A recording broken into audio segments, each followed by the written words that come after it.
All right, guys. So let's talk about the mindset of a YouTube entrepreneur and how you can go from a influencer or a creator to an actual CEO. And this is going to be all about just treating YouTube like a business. And the reason I want to do this video is because I was talking with one of my clients last night, and she has a pretty good little YouTube channel. She's got around 13,000 subscribers, and she's making decent money. She's making around, like a few thousand a month, 1,000 a month, something like that. And her big problem is that she basically has the mindset of a creator. She has the mindset of kind of like an influencer instead of having the mindset of a CEO. And this is something that a lot of people struggle with because a lot of the marketing on YouTube is, get paid to talk about your passion and stuff like that. And, that's what a lot of channels talk about. And I mean, to some extent, that's true. Okay. To some extent, that is true. YouTube is a hell of a lot more fun than most business models. Okay. With that being said, you are still helping other people on YouTube, right? Like you are making the videos for other people. You are solving their problems. You are providing some sort of product or service to them, even if it's just making entertainment content to entertain them. You're solving the problem of boredom. Okay, so you are solving no matter what, you're solving some type of problem, and you're doing it for other people. And you really have to understand that because you know, if you have a hobby, if you have something that you really enjoy doing as a hobby, that's totally fine, right? There's nothing wrong with that. And there's also nothing wrong with you just keeping it as a hobby. Okay, that's something you need to understand. Now, if you want to turn your hobby into a YouTube channel, that's fine as well. But understand that there are going to be times where it's not going to be fun. You're going to have to do things for your audience, not for you. There might be times where you make video ideas, on topics that you don't really care for that much, but your audience really wants it. Like they want you to make these types of videos, and you really need to give the audience what they want. Because at the end of the day, we, especially in the United States, I've seen this, we have this really weird, toxic kind of idea that um, like to follow your passion, right? And I agree with that to some extent, but there's a lot of bull around that, right? Because if you think about kind of back in the day, the way things that work, the way that human beings are kind of designed to be, you'd be like in a village, right? So you'd be in a village of people, and maybe you're a fisherman, or maybe you're a hunter, or a farmer, or maybe you take care of the children, or whatever. But everyone has a job, and that job is to make other people's lives easier in the village, to be useful, to have utility to other people in the village. And that's how you basically earn your keep in the village, right? And this whole concept of just like following your passion is it's just kind of like mindless self-indulgence in many ways.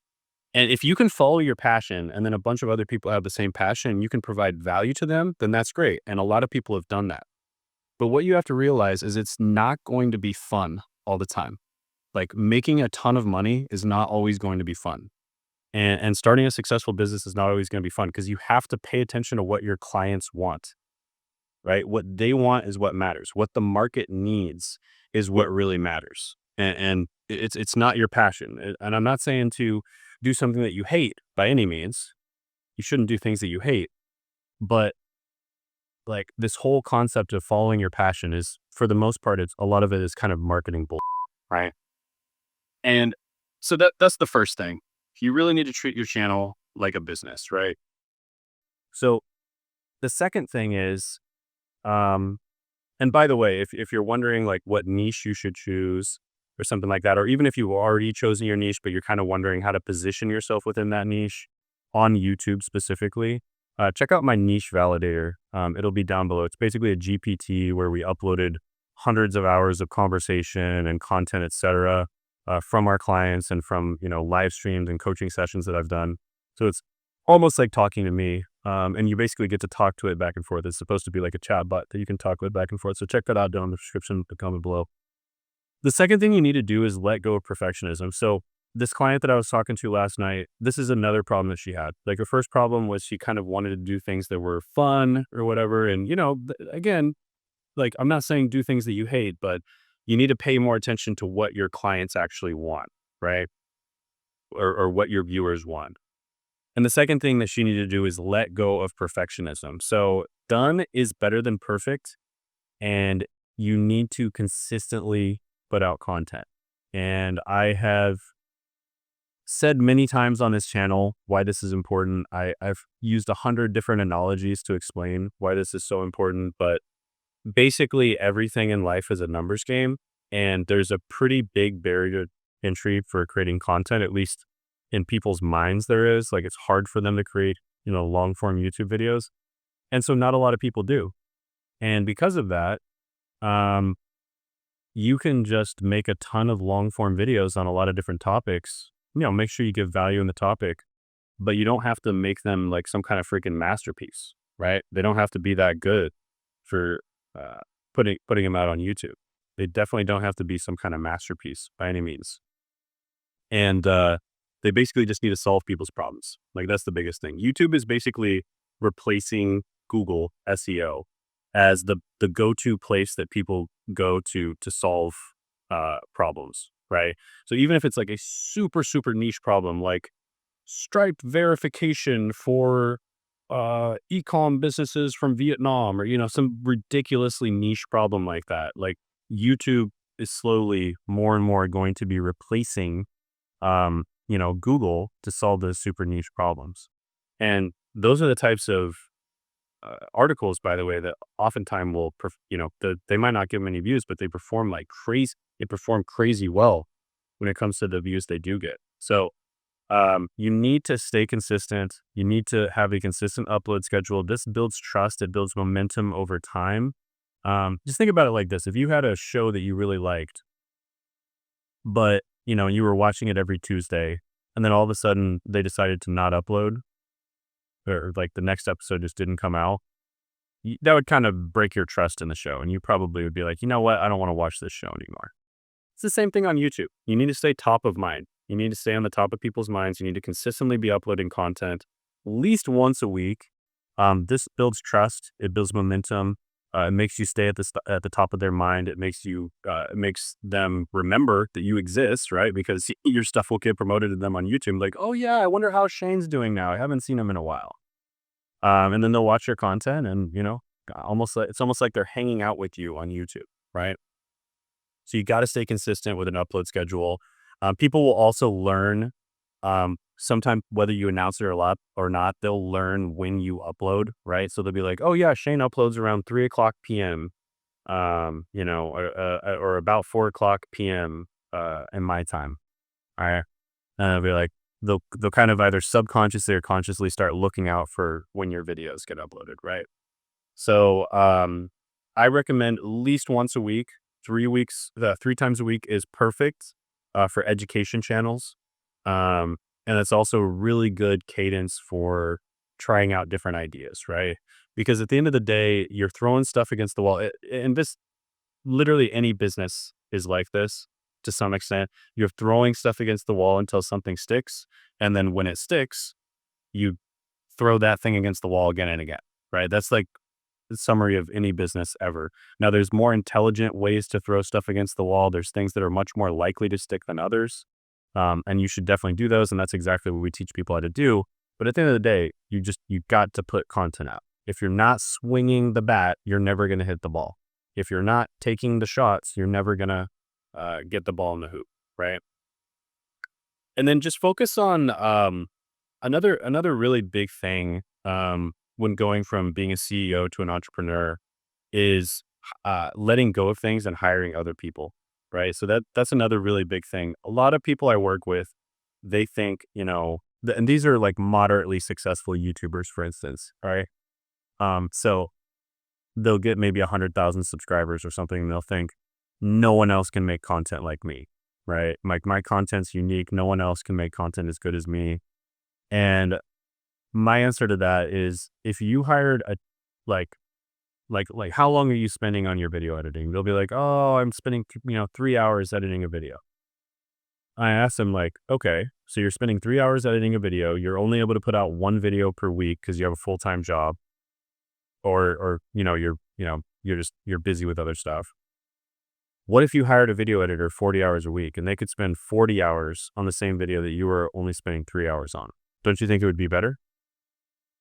Like, "Well, yeah, yeah, I guess if they were good, yeah." I'm like, "Well, of course. They spent 40 hours on the thing that you're spending like 3 hours on. So of course, you should expect it to actually be better." So that's the key mindset shift is when you hire people, you need to expect them to be better than you, right? Not as good as you, not a little bit worse than you. You need to expect them to be better than you because they're spending way more time doing the stuff that you were doing in the first place, right? So that's a really good mindset shift to have. And also you just need to get out of the mindset that, you're the only person that can do it. Um, Hire people that can do stuff for you, right? And have high standards. If your standards are really low, then yeah, you will be the only person on your team that can do it. But if you have high standards and you communicate those standards to your team, you're gonna slowly over time attract people that do a good job, right? Um, and focus on long-term growth and learning, right? So every there is one thing that'll happen to people is they'll be really excited about YouTube. They'll start in a niche and they're really excited about the niche. They start uploading videos and then something goes wrong. Either the niche, it was too niche, right? There's not enough people in the niche, or maybe it's too competitive, or maybe they don't even like the niche, or maybe their video ideas aren't taking off, they're not getting traction, or their videos aren't turning out the way they want. But something goes wrong. Something goes wrong fundamentally in their plan. And one big mistake when that happens is if the name of your YouTube channel is too specific. So just as an example, YouTube themselves started off as a dating app. The website you're watching this on right now started off as a dating app. Not a lot of people know that. And if they would have named the website videodating.com, well, they would have been stuck as a dating website forever. But because of the fact that they named it YouTube, which was something that was relatively, general, it's like you have YouTube, so it's kind of like videos, but relatively general, they were able to pivot. And now they started like $100 billion freaking company or something, like whatever it is. And that's what you want to be able to do too. So when you name your channel, don't be too specific. That's why I recommend using a personal brand, right? Personal brand like Shane Hummus, for instance. You can always change your niche if your personal brand name is Shane Hummus. Sometimes it's a good idea to do like a personal brand name and then something a little more specific to what you do afterwards. So like Shane Hummus Content Growth Engine, just as an example. But make it to where you can pivot if you want to, because even the best laid plans, there's the saying, the best laid plans of mice and men go awry, right? Like, so even if you're the best planner in the world, things are going to go wrong. It's just going to happen. And you want to have an anti-fragile business that can adjust when things go wrong. So you can roll with the punches because things are going to go wrong. It's inevitable. And you need to be able to roll with the punches. So if you name your channel something super, super specific, like Grant Writer Expo or something, or Grant Writer Teacher, if you're teaching grant writing, just as an example, well, that might be a problem if you decide to not do grant writing in the future, right?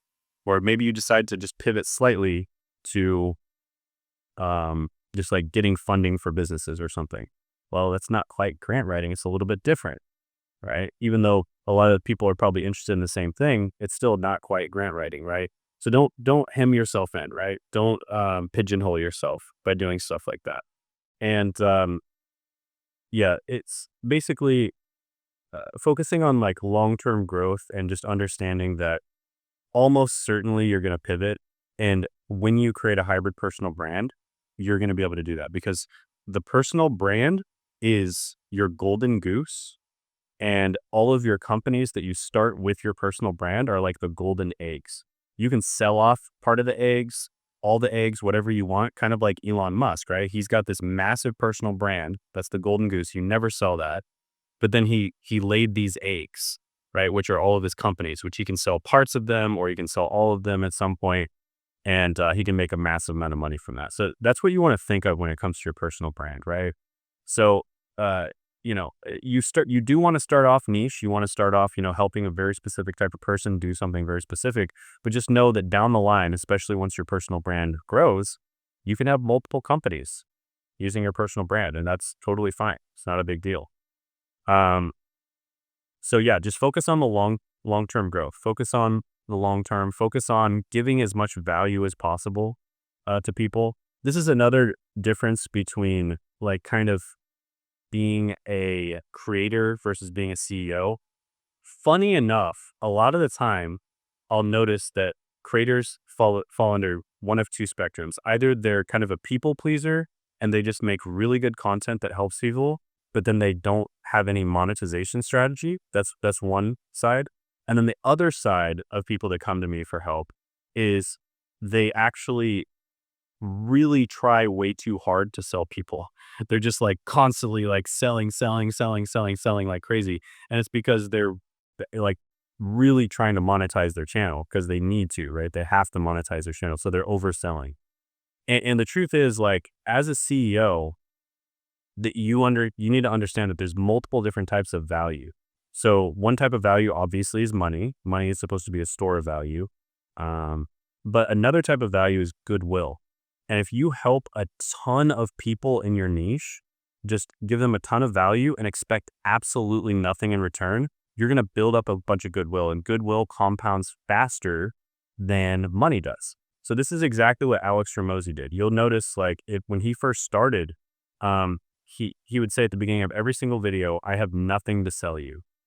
And now, of course, he has like a million different things to sell. He has something to sell every single type of person who watches his channel. So he's got a million things to sell people. But when he started, he said, "I have nothing to sell you." Right.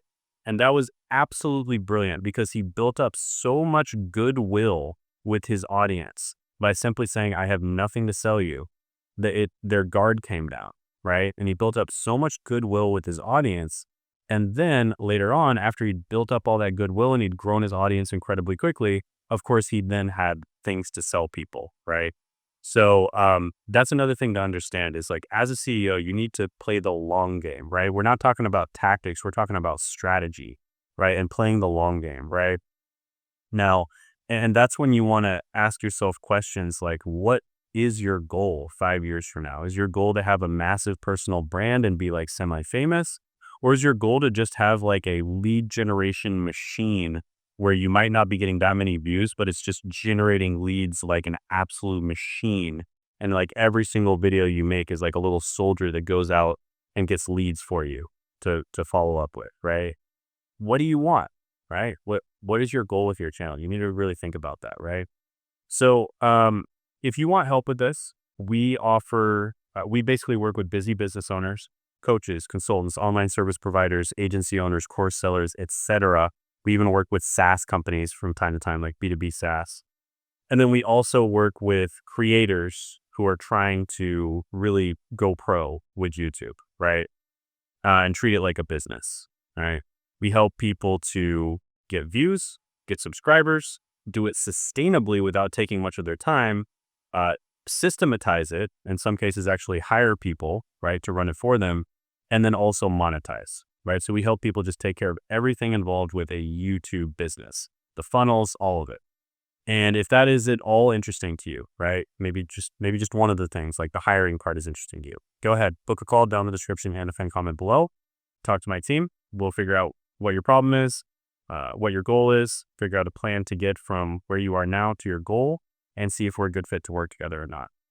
And also, a really good example of someone who did this, and this guy actually, when we first started working with him, he was getting all of his clients from other social media platforms. Then he started using YouTube, and he basically said that like almost every single client that he works with goes through his YouTube channel, either So either directly or indirectly, YouTube is making him money with every single client that he works with.